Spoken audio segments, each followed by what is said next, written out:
It's been a while since I made a video, and I'm currently sort of tooling up and designing jigs and getting my jigs sort of tweaked for some strap hinges for Peckham Church in Kent. These are going to be cranked so they can get down over the hinge pin. That's bird's eye view, side and face on, so like these really.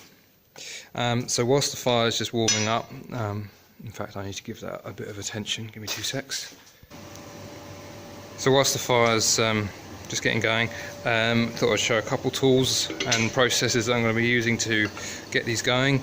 So the very first thing I'll be doing is getting the flat bar hot and using this cutter I made, cutting the end off so that it gives a bit of a bevel, so that when I wrap the hinge eye around it can shut up properly.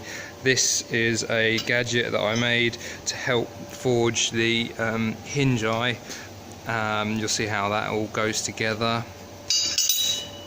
And then finally, over here at my other vise is where I'm doing all the hinge eye cranking. So this is removable, and then also this bit goes down in there. So basically, hinge eye, as I've forged it, goes on over here, get it hot, pull it round to here, then crank it back this way so it gets the zigzag like that.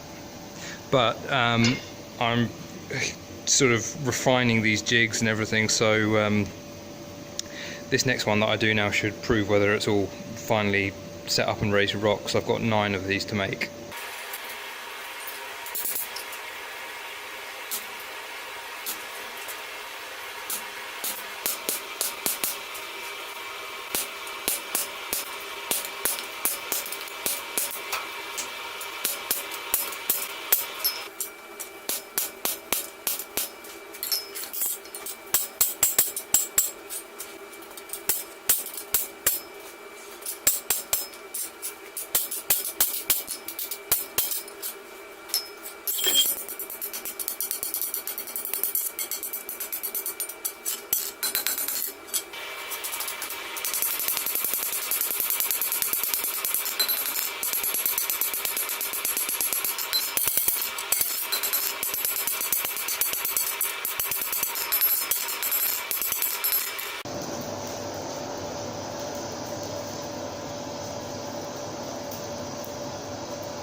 So my phone memory ran out whilst I was doing that. You can see the benefit of putting that bevel in so that this comes up and sits, that bit in there sits flush against there.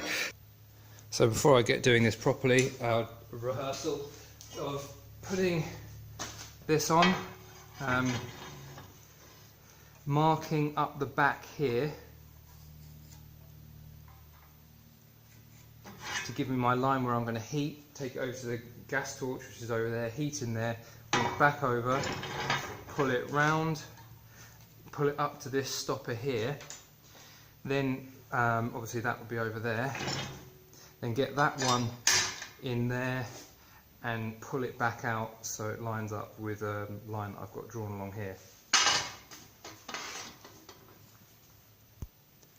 The key to all this is keeping it nice and flat, because I don't want it to twist as it's doing, so that's why I've got a kind of longer area here to give me a flat surface to pull it along. Camera angle isn't quite wide enough to get the oxypropane torch in, so I was doing that off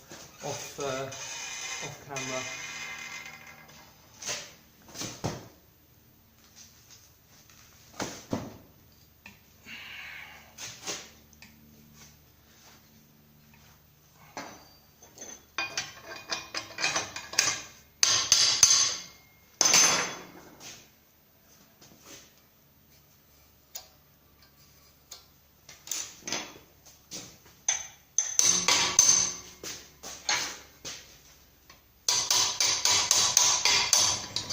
So now I heat along that second line.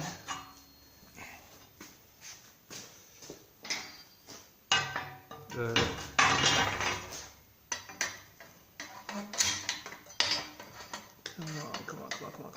on.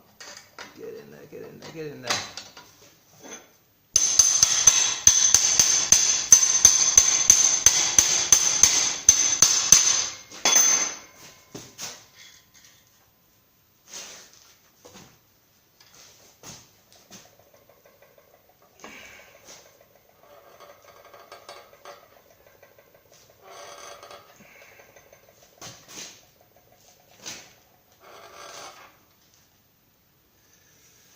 Okay. So now the test is to offer it up, put the hinge pin on the plate in it and check to see on a large flat surface if this area here lays flat and the back of the hinge plate lays flat against the hanging post.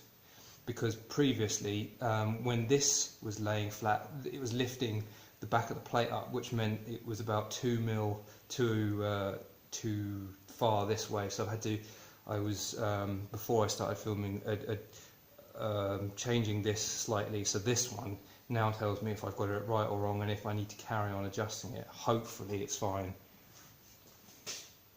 Okay, so I'm happy because here's the old one. This is the hinge plate all clamped down, and if I just take the camera out, or my phone out even, you can see that with this clamped down flush, under here there's this line, there's this gap, because that area there, it was a bit too zigzag aggressive.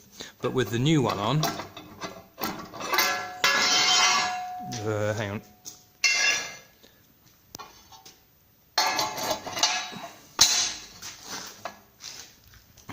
it sits flat all the way. So the correction that I made to the jig in that area proved to be the right amount.